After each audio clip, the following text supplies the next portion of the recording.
Bismillahirrahmanirrahim. Ila hadin Nabi sallallahu alaihi wa alihi wasallam wa ala alihi al-kiram li ra'abaihi wa akhwanihi min al-anbiya wal mursalin wa ala kulli was-sahaba wal qaraba li rasulillahi ajmain wa abaina wa ummahatina wa jaddina wa ajdatina wa asatijina wa masyayikhina wa li muallimina wa liman allamna wa li sultani wajkuh alina wa liman habbana wa ahsana ila jami'il muslimin wal muslimat wal mu'minin wal mu'minat sayyidil kiram sayyidillahi wa lahumul Fatihah. A'udzubillahi minasyaitonir rajim. Bismillahirrahmanirrahim. Alhamdulillahirabbil alamin arrahmanir rahim maliki yaumiddin iyyaka na'budu wa iyyaka nasta'in ihdinas siratal mustaqim siratal ladzina an'amta 'alaihim ghairil maghdubi 'alaihim waladdallin. Amin. Assalamualaikum warahmatullahi wabarakatuh. A'udzu billahi minasyaitonir rajim. Bismillahirrahmanirrahim.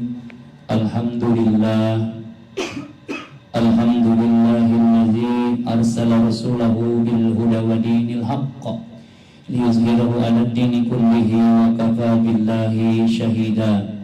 Asyhadu an la ilaha illallah wahdahu la syarikalah wa asyhadu anna sayyidana wa nabiyyana wa maulana Muhammadan abduhu wa rasuluh la nabiyya ba'dah. Allahumma salli wa sallim wa barik ala sayyidina Muhammad wa ala alihi wa sahbihi wa man tabi'ahum bi ihsanin ila yaumil qiyamah. Subhanaka la ilma lana illa ma 'allamtana innaka antal alimul hakim. Tub 'alaina innaka antat tawwabur rahim. Rabbi shrah li sadri wa yassir li amri wa hlul 'uqdatam min lisani yafqahu qawli. Rabbi yassir wa la tu'assir. Rabbi tamim bil khair wa bihi siqatuna wa la hawla wa la quwwata illa billahil aliyyil azim. Amma ba'du. Yang ulun hormati Kepala Divisi Risiko Kredit dan Pasar Bank Kalsel, Kepala Divisi Jaringan dan Pelayanan Cabang BPD Kalsel, Bank Kalsel ya, Kepala Divisi Komersial dan Korporat Bank Kalsel, kemudian Kepala Divisi Konsumer, Kepala Divisi Usaha Mikro Kecil, dan Kepala Divisi Manajemen Risiko dan Kepatuhan Bank Kalsel, serta Bapak Ibu karyawan dan karyawati Bank Kalsel, Bank Kalimantan Selatan yang berbahagia. Pertama, kembali kita panjatkan puja dan puji syukur kita kehadirat Allah Subhanahu wa taala atas segala limpahan taufik dan hidayahnya kepada kita semua, sehingga dengan taufik dan hidayah itu Allah masih berikan kita semua kesehatan, kita diberi keafiatan, kita diberi kemampuan dan kekuatan untuk melaksanakan bagian-bagian ibadah sebagai bukti kehambaan kita kepada Allah Subhanahu wa taala. Semoga kita semua diistiqomahkan dapat melaksanakan macam-macam kebaikan, wabil khusus di bulan Ramadan ini. Semoga dengan begitu akan menambah nilai kemuliaan kita di sisi Allah Subhanahu wa taala. Karena dengan melaksanakan kebaikan-kebaikan dalam bentuk ibadah kepada Allah Subhanahu wa taala akan menambah nilai ketakwaan kita di sisinya. Karena kita diberitahu oleh Allah Subhanahu wa taala bahwa nilai ketakwaan itulah yang menjadi nilai kemuliaan seorang manusia di sisi Allah Subhanahu wa taala. Inna akramakum indallahi atqakum. Sesungguhnya kemuliaan seorang hamba di antara kalian di sisiku, kata Allah, adalah dinilai karena nilai ketakwaannya. Jadi sekali lagi mudah-mudahan kita selalu diistiqomahkan oleh Allah Subhanahu wa taala dalam rangka terus mendekatkan diri kita kepada Allah dan kita bernilai orang-orang yang bertakwa di sisinya. Amin ya rabbal alamin. Kemudian salawat dan salam semoga selalu tercurah dan dicurahkan kepada junjungan kita Nabi besar Muhammad sallallahu alaihi wa alihi wasallam, juga kepada para sahabat, kerabat dan pengikut jejak langkah beliau dari dahulu sekarang ila yaumil qiyamah. Bapak Ibu sekalian yang dirahmati Allah Subhanahu wa taala, alhamdulillah kita masih menjalani Ramadan, di mana Ramadan kita diberitahu dari berbagai informasi yang kita peroleh bahwa Ramadan ini adalah bulan yang penuh barokah dari Allah Subhanahu wa taala. Kenapa disebut bulan barokah Bapak Ibu sekalian? Karena di bulan ini Rasulullah sallallahu alaihi wasallam menjelaskan bahwa akan datang kepada kalian, kata Rasul, satu bulan yang di dalamnya penuh dengan barokah. Apa berkahnya? Allah Subhanahu wa taala bukakan pintu rahmah. Allah bukakan pintu maghfirah, dan Allah juga sediakan itqum minan nar di dalam bulan Ramadan. Dalam bahasa lain kita kenal Ramadan awwaluhur rahmah wa awsatuhu maghfirah wa akhiruhu itqum minan nar. Dan Bapak Ibu sekalian yang dirahmati Allah Subhanahu wa taala, ada ulama yang kemudian membaginya karena Ramadan katanya dibagi tiga tadi, maka di awalnya kita dianjurkan sekali untuk banyak-banyak berdoa. Karena berdoa di bulan Ramadan juga adalah al-waqtu mustajabud du'a. Ramadan adalah waktu di mana mustajabnya doa. Maka disuruh oleh para ulama banyak-banyak berdoa di awal Ramadan 10 hari pertama dengan doa Allahummarhamna atau Allahummarhamni birahmatika ya arhamar rahimin. Kalaunya surangan maka membacanya Allahummarhamni, bilanya bersama dengan teman-teman atau bersama-sama berjamaah maka Allahummarhamna birahmatika ya arhamar rahimin. Kemudian di 10 hari kedua nanti kita sambung dengan Allahummaghfir lana dzunubana ya rabbal alamin. Karena menurut ulama tadi di tengah-tengahnya nanti adalah waktu yang paling mustajab untuk minta ampunan. Karena wa awsatuhu maghfirah. Kemudian nanti di penghujung 10 hari terakhir kita dianjurkan sekali untuk banyak berdoa. Wa akhiruhu itqum minan nar. Allahumma innaka afuwun karim tuhibbul afwa fa'fu anna ya karim. Allahumma minta ampun kepada Allah, kemudian minta agar dihindarkan daripada azab neraka dan dimasukkan ke dalam surganya Allah Subhanahu wa taala. Tapi Bapak Ibu sekalian yang kami hormati, tidak berarti bahwa ketika misalnya 10 hari pertama adalah rahmat Allah lebih banyak, maka kita berhenti berdoa Allahummarhamna, itu bukan. Karena rahmat Allah itu Bapak Ibu sekalian selalu akan ada diberikan kepada orang yang meminta. Hanya di bulan Ramadan lebih banyak dikasih rahmat Allah itu. Kemudian maghfirah Allah apakah hanya di 10 hari pertengahan? Tidak. Jadi apa kalau kita misalnya nanti nyambung doanya itu dengan Allahummarhamna birahmatika ya arhamar rahimin, sambung Allahummaghfir lana dzunubana ya rabbal alamin, Allahumma inna nas'aluka ridhaka wal jannah wa na'udzubika min sakhatika wan nar. Boleh disambung semua itu. Nah, Bapak Ibu sekalian yang dirahmati Allah Subhanahu wa taala, bulan Ramadan adalah bulan yang penuh barokah dan luar biasa. Allah kata Rasul akan membuka pintu surga bagi orang yang meminta surga. Karena itu kita banyak-banyak berdoa Allahumma inna nas'aluka ridhaka wal jannah. Minta doa dengan Allah bahwa kita ridho dengan dimasukkan kita ke dalam surga. Wa na'udzubika minan nar, dan memintalah kita dihindarkan dari api nerakanya Allah Subhanahu wa taala. Ibu sekalian yang dirahmati Allah Subhanahu wa taala, Allah juga akan tutup pintu neraka, maka kita berdoa juga jangan sampai kita dimasukkan ke dalam neraka. Allah juga akan membelenggu jin dan syaitan yang biasa menggoda manusia. Pertanyaannya Bapak Ibu sekalian, di bulan Ramadan masih ada orang yang melakukan maksiat. Apakah dengan begitu bahwa bukan janji hadis Rasul itu tidak benar? Semua yang dikatakan Rasul itu Bapak Ibu sekalian, wa ma yantiqu anil hawa in huwa illa wahyu yuha. Tidak ada yang dikatakan oleh Nabi atau Rasul itu kecuali apa yang disampaikan oleh Allah melalui malaikatnya. Apa yang dikatakan Nabi berarti adalah wahyu atau perkataan Allah melalui kalamnya Rasulullah sallallahu alaihi wasallam. Berarti dibelenggunya syaitan di bulan Ramadan itu adalah perkataannya Allah Subhanahu wa taala. Pertanyaannya, kenapa masih ada maksiat? Maksiat itu Bapak Ibu sekalian lebih pada adanya masih nafsu yang belum dipelihara dan diperbaiki serta dibelenggu sendiri oleh manusianya. Sehingga dengan nafsu itu kemudian Bapak Ibu sekalian, maka masih ada orang yang melakukan hal-hal yang kurang baik, yang kurang baik. Nah, kemudian Bapak Ibu sekalian yang dirahmati Allah Subhanahu wa taala, ini yang lebih luar biasanya di bulan Ramadan, Allah Subhanahu wa taala akan melipat gandakan semua kebaikan-kebaikan yang kita lakukan di bulan Ramadan. Dan seperti yang juga ulun sampaikan di pertemuan pertama kemarin, di bulan Ramadan ini kita akan melihat banyak sekali perbuatan kebaikan yang dilakukan oleh kaum muslimin. Banyak sekali perbuatan kebaikan yang dilakukan oleh kaum muslimin. Barangkali Bapak Ibu sekalian, karena kaum muslimin, orang-orang Islam ini sudah tahu bahwa di bulan Ramadan ini adalah momen yang luar biasa. Allah akan lipat gandakan kebaikan, satu kebaikan.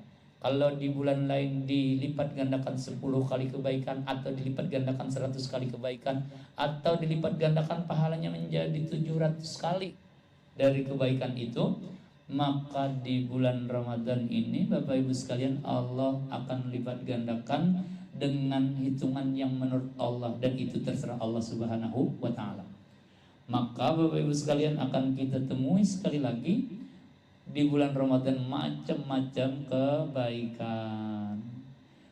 Banyaknya orang yang melaksanakan sholat berjamaah di bulan Ramadan, ya Bapak Ibu sekalian.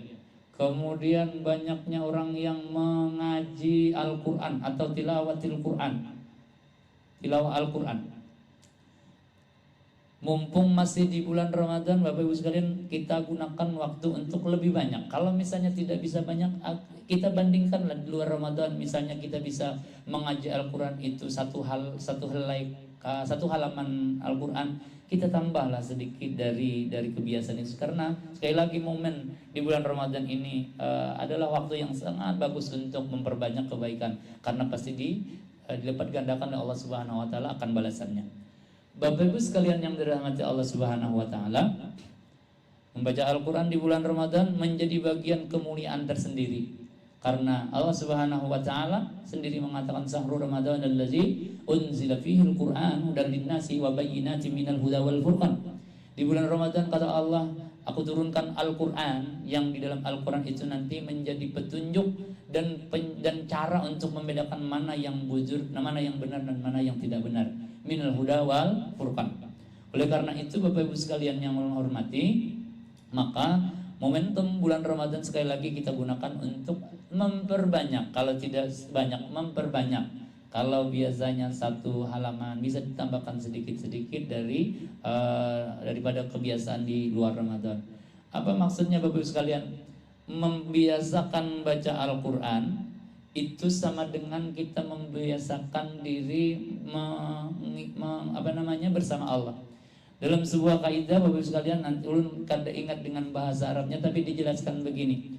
Kalau ingin mengukur berapa banyak kita berdialog atau bersama Allah, maka ukur berapa banyak kita membaca Al-Quran. Maka ukur berapa banyak kita baca Al-Quran, karena Al-Quran adalah pandirnya Allah, kalamnya Allah. Berarti ketika kita bisa banyak-banyak membaca Al-Quran, berarti kita sedang berpandir dengan Allah. Kalau dari 24 jam yang diberikan Allah, kita mampu membacanya 12 jam, maka segitulah kita bersama Allah. Kalau kada mampu 12 jam, 6 jam, berarti segitulah kita bersama Allah. Kalau kada mampu 6 jam, 3 jam, maka segitulah kita bersama Allah. Kalau kada mampu 3 jam, 1,5 jam, 1 jam, setengah jam, atau berapa waktu kita bersama dengan kalam Allah itu, sebegitulah Bapak Ibu sekalian kita bersama Allah.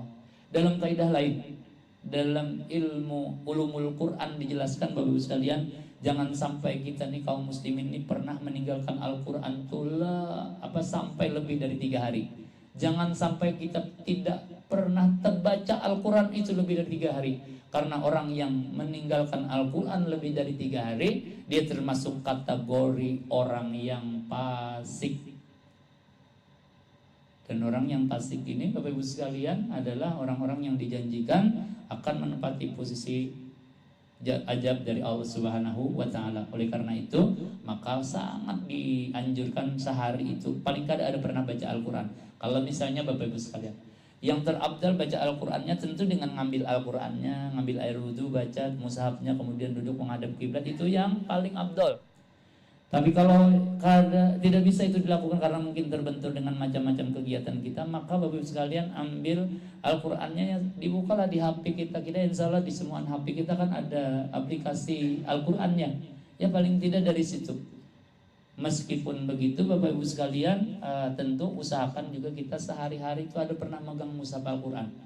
Ada yang nanya, apakah tidak sama antara Al-Quran yang berbentuk mushaf seperti itu dengan Al-Quran aplikasi di dalam handphone? Secara substansi Bapak Ibu sekalian, secara substansi sama. Substansinya sama, karena yang dibaca adalah Al-Qurannya. Tetapi kemudian secara zahiriahnya tentu berbeda. Akan tentu lebih banyak membaca Al-Quran dengan mushafnya ketimbang dengan HP-nya. Apalagi Bapak Ibu sekalian, mohon maaf, belum pernah ketemu dengan salah seorang tokoh agama. Beliau sangat membenci kalau ada Al-Quran dalam handphone. Kenapa? Karena ujar Sidin, siapa yang menjamin bahwa di handphone kita itu tidak ada foto-foto yang terlarang? Ya, ada foto perempuan yang kada pakai baju, ada foto perempuan atau film-film yang kada karuan kita kumpulkan dengan Al-Quran. Bukan pahala Bapak sekalian. Bisa jadi di handphone kita ini bisa mengundang dosa. Ujar Sidin. Nah, ya secara sekilas bujur apa yang beliau sampaikan. Tapi daripada kada ada Al-Quran sama sekali, lebih bagus ada Al-Qurannya di dalam HP kita. Yang berarti kan menunjukkan bahwa HP kita juga Islami, ya kan? HP aja Islami, ya kalau apalagi kitanya yang punya. Nah, oleh karena itu, dan ada perbedaan Bapak sekalian yang menghormati antara yang zahir Quran seperti itu dengan Al-Quran yang di aplikasi kita nih. Kalau Al-Quran seperti itu jangan sekali-kali, jangankan Al-Qurannya, kita membawa kertas yang ada tulisan Al-Quran aja terbawa ke dalam WC, haram. Tapi kalau ini bukan Al-Quran yang ada di dalamnya, karena substansinya memang Al-Quran. Tapi ini tawa aja dibawa ke dalam WC, karena ini bukan tulisan, tapi program algoritma tulisan dalam komputer. Sehingga kalau kita tutup berarti kan ada lagi kan ayat tulisannya. Maka oleh karena itu ini boleh nih, kalau misalnya ke WC hendak bekami, hendak buang air, kada apa-apa dibawa ke dalam WC. Mau ditinggal kalau hilang, itu intinya, ya kan? Nah, tapi kalau Al-Qur'an itu hendak jadi luar kada apa-apa, 3 buting 4 buting Al-Qur'an. Banyak yang Al-Qur'annya bisa kada nama ambilnya, ya kan? Nah, substansinya berarti Ibu Bapak sekalian ada sama. Kalau misalnya kada kau juga bawa Al-Quran yang seperti itu, maka kada apa-apa kita buka, dan ini lebih memudahkan semuanya sekalian. Kalau harus bawa mushaf seperti itu, ya kalau misalnya masih ada tempat kantong yang ini dan kita tidak dibuat lebih susah untuk beraktivitas dengan bawa itu, tentu lebih bagus. Tapi kalau ada di sini dan kita bisa dalam waktu-waktu senggang, misalnya tidak ada kerjaan yang menuntut untuk lebih cepat diselesaikan, kita bisa membukanya, baca 1 ayat 2 ayat. Nah, ini adalah bantuan teknologi. Bapak Ibu sekalian yang dirahmati Allah Subhanahu wa taala, kadang kau berjuang, ada waktu juga kita kemudian baca Al-Qur'an yang ada di HP. Maka Bapak Ibu sekalian, gunakan waktu untuk mengisi bagian dari perjalanan waktu yang diberikan Allah ini dengan dengan membaca Al-Qur'an, minimal dengan bacaan yang kita sudah hafal. Insya Allah kita berdatangan ada ayat-ayat Al-Quran yang sudah hafal, insya Allah. Nah, itu yang kita baca, barangnya sambil bekerja di depan komputer pun masih bisa, ya. Rasulullah SAW pernah menyampaikan dengan sahabatnya, wahai sahabatku, siapakah di antara kalian yang kau baca Al-Quran dalam sekali napas 1 hatam Al-Quran? Maka kemudian muncullah Sayyidina Abu Bakar radhiyallahu anhu, sahabat Rasulullah SAW yang paling senior, kemudian paling pertama masuk Islam dan membenarkan apa yang diajarkan oleh Rasulullah SAW. Kemudian beliau baca Al-Quran, baca Al-Quran satu nafas, ada yang menyebutkan sampai 8 juz, 1 kali nafas. Secara akal kita tidak akan percaya, ya, karena kalau sudah dibukakan nyaman baca Al-Quran tuh kada kerasaan Pak, kada kerasaan. Jadi sebanyak itu yang dilakukan oleh si Sayyidina Abu Bakar. Ternyata kada kawa selesai satu khatam, mundur maju Sayyidina Umar radhiyallahu an. Sayyidina Umar kemudian baca, mulai, ya Rasulullah saya coba untuk baca Al-Quran, baca Al-Quran. Ada riwayat yang menyebutkan sampai 15 juz. Satu nafas 15 juz. Ternyata banyak juga masuk kemudian mundur Sayyidina Umar, masuk Sayyidina Utsman bin Affan. Sayyidina Utsman bin Affan ini adalah sahabat Rasulullah SAW yang paling lemah lembutnya luar biasa. Dan kadang kau melihat orang-orang yang menderita maka emosi menangisnya tuh muncul. Kemudian beliau inilah yang kemudian membukukan Al-Quran seperti yang kita baca sekarang, Mushaf Utsmani namanya. Di zaman Abu Bakar tidak ada pengumpulan Al-Quran. Di zaman Umar belum ada pengumpulan Al-Quran. Kemudian di zaman Sayyidina Utsman lah mulai dikumpulkan Al-Quran. Di zaman Abu Bakar, Umar nih disuruh aja menulis, Sayyidina Zaid bin Sabit disuruh menulis tapi belum dikumpulkan. Sayyidina Utsman kemudian mengumpulkan dengan menunjuk masih tetap Zaid bin Sabit sebagai penulis utama dibantu dengan sahabat yang lain. Kemudian dikumpulkan Al-Quran menjadi Mushaf Utsmani sekarangnya.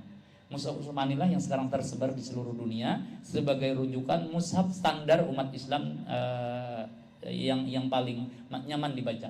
Ada standar, ada mushaf yang lain Bu sekalian, tapi yang lebih banyak sampai ke Indonesia inilah mushaf Utsmani. Majulah Sayyidina Utsman kepada Rasulullah SAW untuk mulai membaca Al-Quran. Auzubillahi minasyaitonirrajim. Bismillahirrahmanirrahim. Alhamdulillahirabbil alamin. Fatihah selesai. Alif lam mim zalikal kitabul la raiba fihi hudal lil muttaqin allazina yu'minuna bil ghaibi wa yuqimunas salata wa mimma razaqnahum yunfiqun wallazina yu'minuna bima unzila ilaika wa ma unzila min qablik wa bil akhirati hum yuqinun ulaika ala, dan seterusnya sampai kemudian Sayyidina Utsman sampai hampir 20 juz. Diriwayatkan di seperti itu. Maka ketiga sahabat ini angkat tangan lawan Rasul, kada kawaya Rasul kami membaca sampai tuntung 1 khatam Al-Quran. Majulah Sayyidina Ali. Sayyidina Ali ini adalah sahabat Rasulullah SAW yang paling anom Bapak sekalian, paling muda. Beliau adalah sepupu Rasul. Kemudian disebut sebagai menjadi menantu Sidin Saurang. Orang anom tapi cerdasnya luar biasa. Ketika itu dia mencoba kepada Rasul, ya Rasul, saya coba untuk baca Al-Quran 1 kali napas dengan baca Al-Quran 1 khatam dengan 1 kali napas. Dibaca oleh Sayyidina Ali. Bismillahirrahmanirrahim. Qul huwallahu ahad, Allahus samad, lam yalid wa lam yulad wa lam yakul lahu kufuwan ahad. Bismillahirrahmanirrahim. Qul huwallahu ahad, Allahus samad, lam yalid wa lam yulad wa lam yakul lahu kufuwan ahad. Bismillahirrahmanirrahim. Qul huwallahu ahad, Allahus samad, lam yalid wa lam yulad wa lam yakul lahu kufuwan ahad. Sadaqallahul azim. Ya Ali. Abu Bakar kemudian mendengar bacaannya Ali, bingung, kamu apa nang dibaca? Nang disuruhnya Nabi itu baca Al-Quran sebijian 1 kali hatam. Maju Sayyidina Umar radhiyallahu anhu. Sayyidina Umar ini Bapak sekalian adalah sahabat Rasul yang paling ganas. Jangankan manusia, mun sudah sarik, iblis, jin, syaitan pun kalau sidin lalu harus menghindar. Takutan banget Sayyidina Umar. Mendengar bacaan Ali, kamu bacaan apa? Nabi tadi menyuruh apa? Tertawa aja Sayyidina Ali. Utsman kayak itu juga, aku baca nih hampir mati, aku baca 21 juz. Kamu baca nang itu nang dibaca. Bahasa ulut di kitabnya kadang itu.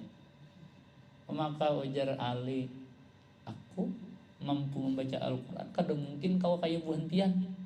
Aku hanya mampu membaca Al-Quran. Yang inti dari Al-Quran itu mun kau dibaca seperti itu, maka pahalanya sama dengan 1 khatam Al-Quran. Maka apa kata Nabi? Sadaqta ya Ali, bujur ikamnya Ali.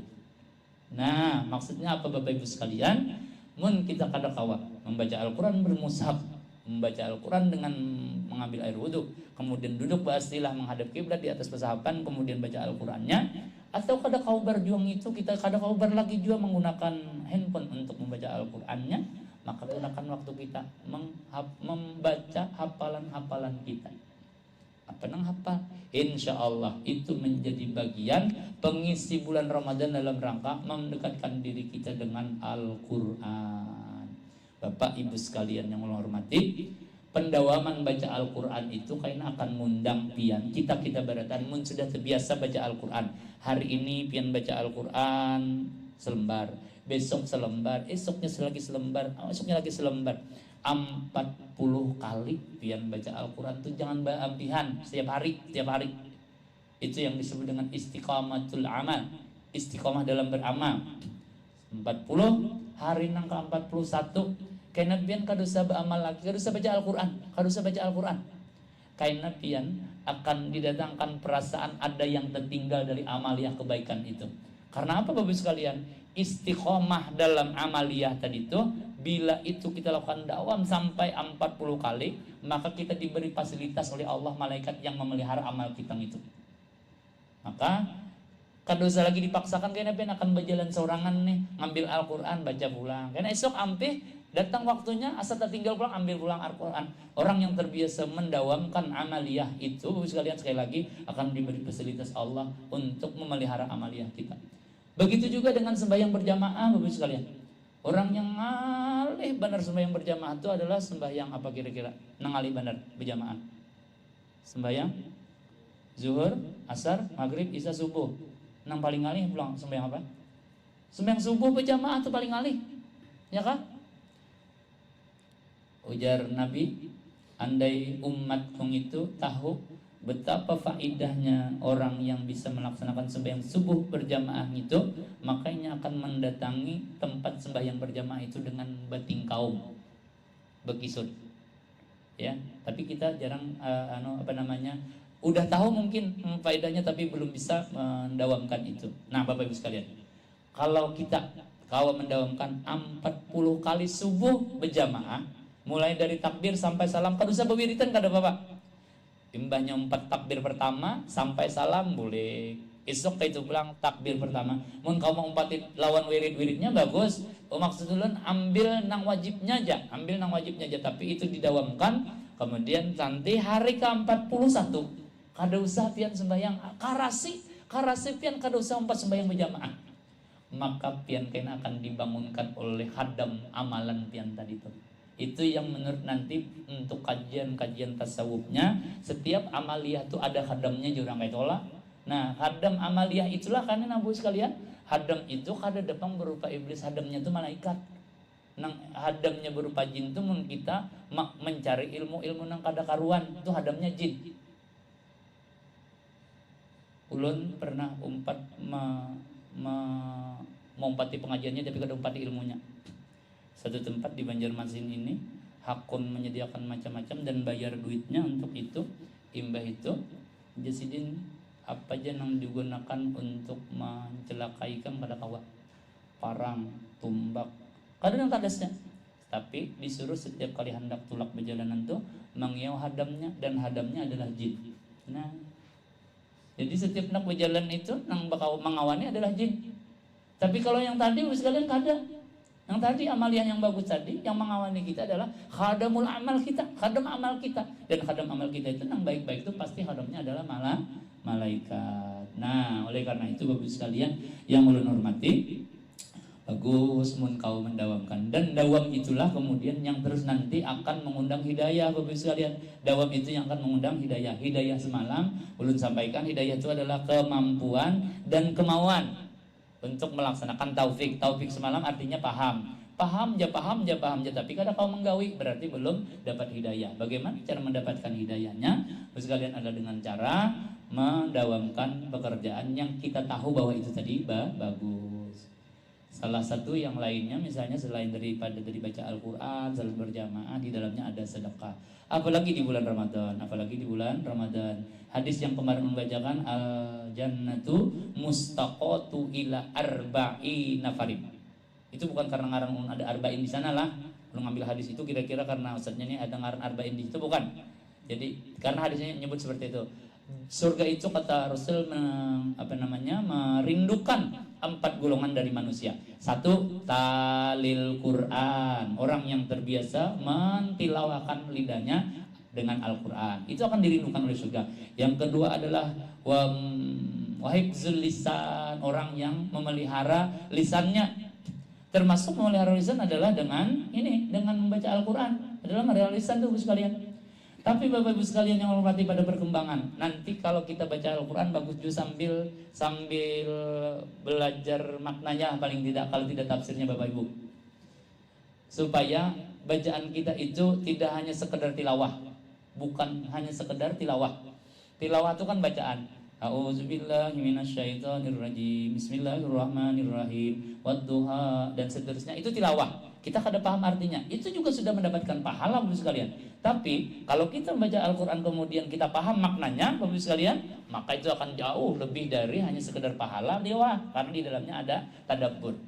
Surah Yasin Yasin yang rancang benar kita baca, ya kan? Surah Yasin ini Bapak Ibu sekalian menjadi surah yang menjadi hihirian ayat surah-surah yang lain. Karena sabarataan Yasin dibaca.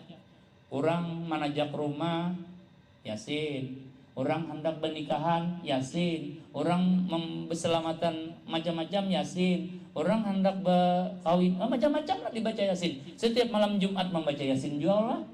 Surah-surah yang lain menjadi iri. Kenapa aja surah yang lain 113 surah yang lain nih apa yuk aku yang paling jarang dibaca itu surah Al-Baqarah. Ya kan, karena 2,5 juz 286 ayat banyak benar.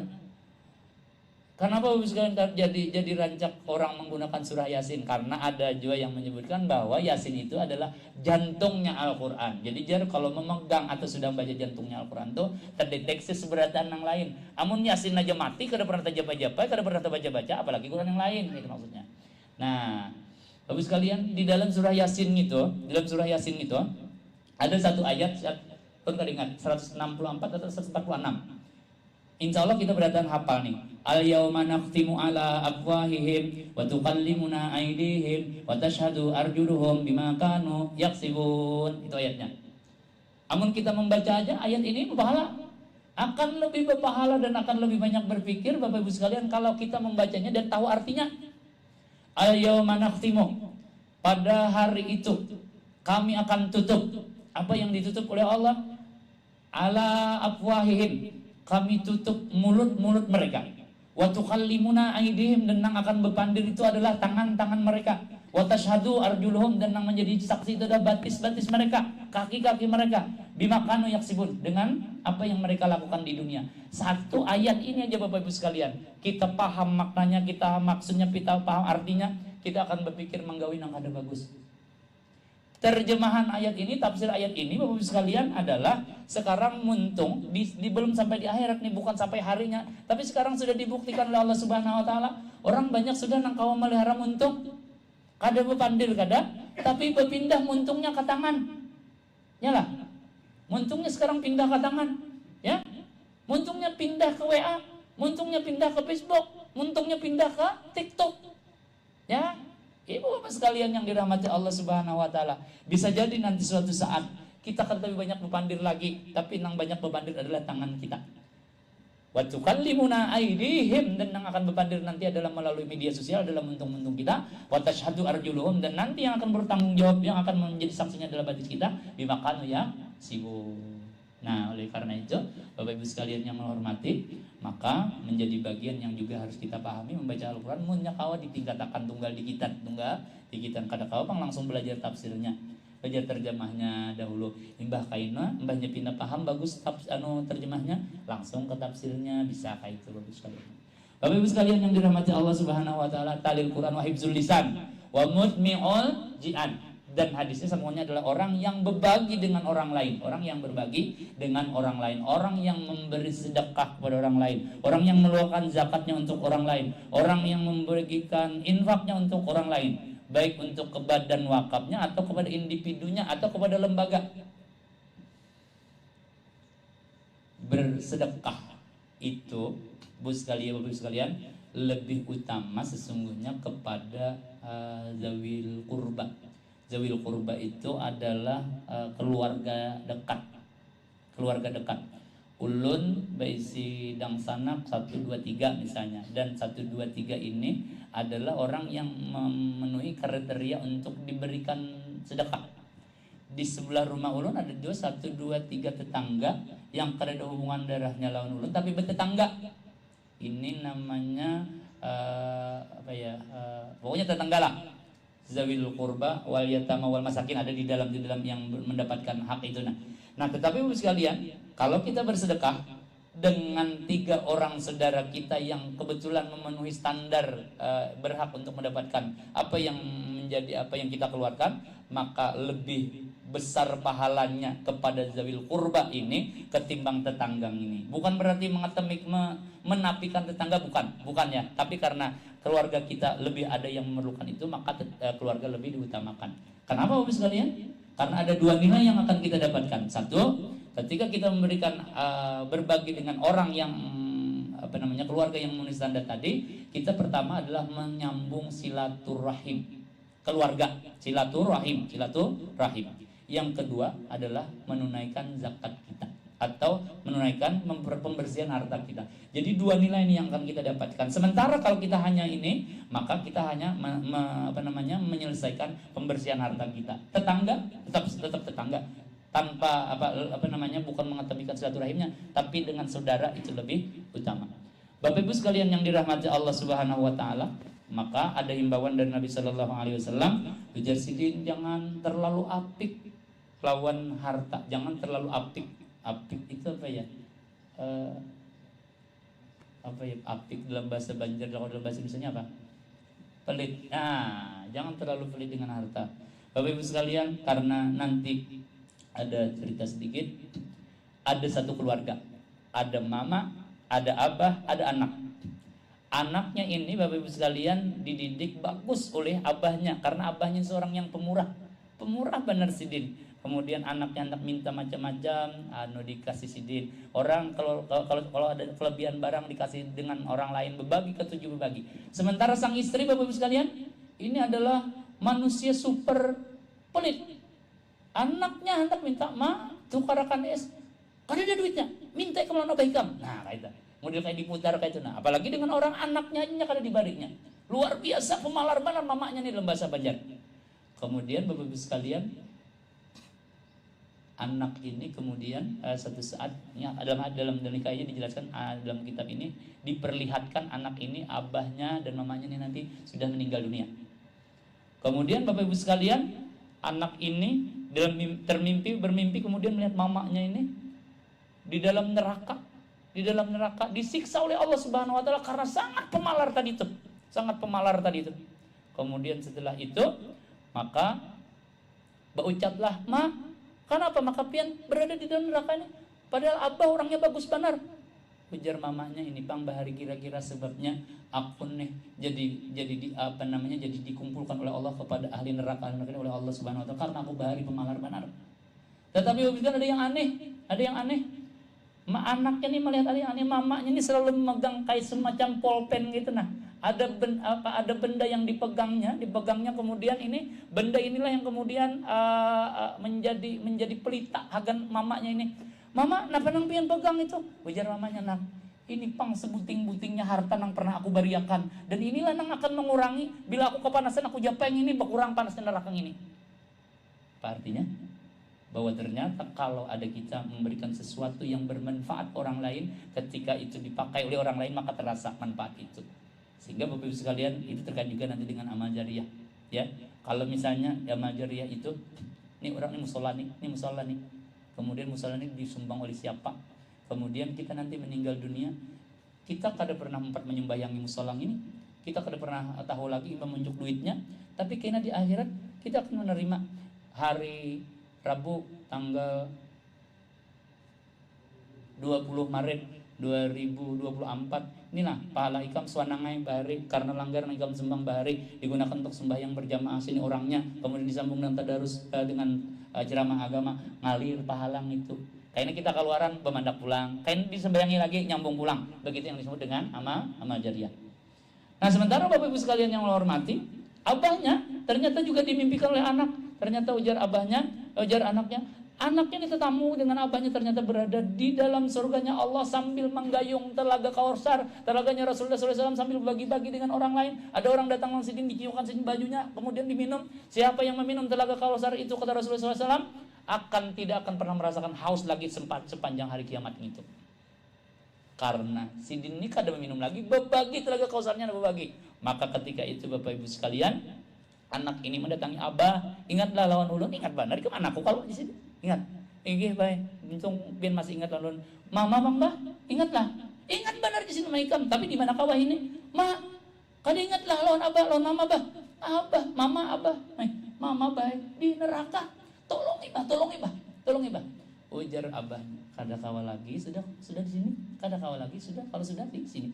Maka Bapak Ibu sekalian yang dirahmati Allah Subhanahu wa taala, mun pian kada kau menolongi mama, ulun barang bae kena nolongi mama. Maka di dalam hikayat itu dikisahkan anak ini kemudian mengambil secawan air telaga Kausar tadi itu, kemudian dibawa oleh anaknya untuk menuju surganya dan bisa dipertemukan dengan mamanya. Tapi kemudian tangan anaknya ini kemudian terbakar dengan membawa telaga Kausar. Artinya apa? Bahwa kadakawa juga menolongi mamanya yang ada di surga. Dan karena itu Bapak Ibu sekalian, apalagi kita berada di bulan Ramadan, ya kadakawa banyak sedikit barang. Nah sekali lagi, melakukan amaliyah itu kada perlu banyak, asal kawa dawam, ya. Sekali lagi asal kawa dawam. Mun sekali nyumbang misalnya 15 juta, imbah itu berumuran kada pernah menyumbang lagi, kada dawam ngarannya. Kawa kita menyumbang 50.000 sehari, set. Pian-pian yang besi mobil ulun, alhamdulillah kebetulan kita tipi mobil ini di situ.